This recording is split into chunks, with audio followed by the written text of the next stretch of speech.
guest with him. Sure do. Paul Durso here with us today to talk about some financial matters that everybody needs to know about. Paul, good to see you. Nice to see you. And we hope you and everybody else is not caught up in that terrible traffic out there. But subject today is an interesting thing because I've not really ever heard of this before. So you're going to have to tell us more about it. Financial bullying. I've heard of, cyberbullying and bullying in schools and things like that. But what's financial bullying? Okay, so financial bullying is, all couples argue. But financial bullying would take that to a whole nother level where you'd have a couple and one person would kind of control the other person.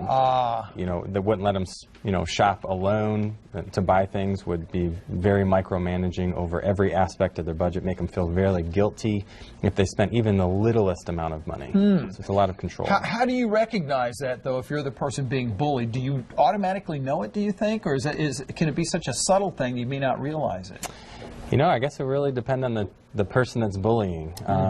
If there's somebody who's very good at communicating in an effective way, you might not even realize you're being bullied. But at the end of the day, there are telltale signs. So what about bullying from other sources? I mean, could you be bullied by your bank, or could you be bullied by your credit card company, other entities such as that? I'm sure it's possible, yeah. But I don't know.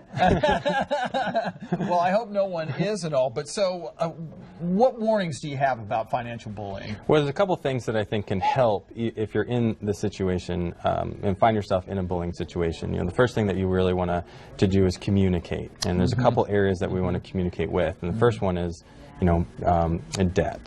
So if you have any sort of debt, and you're in a relationship, the first thing that you need to do is just come clean with it. Whether it's even good debt like a school debt or, other forms of debt, just come clean with it. Yeah. There's a couple other things. The next thing would be spending habits. When I got married with, to my wife, it was interesting to know the different spending habits that we had. Certain times that I would spend money versus certain things that she would spend money on. And it just took a little bit of experience, for us to understand how we each spent money. Another thing would be, having a budget in a relationship.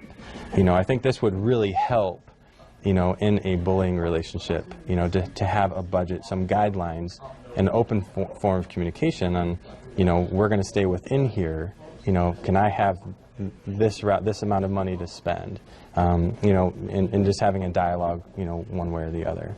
Another thing is financial responsibilities. My wife's a rock star when it comes to financial responsibilities. When we got married, she just took the reins right away on paying the bills.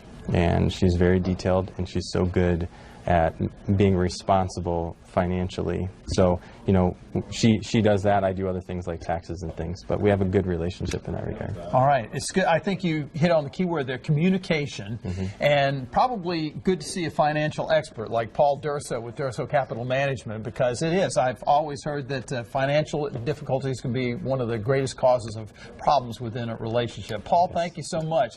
Really good advice. Check out Paul sometime when you get a chance there. Financial bullying. How about that? All right, 14 minutes after 8 o'clock, and we'll be back right after this.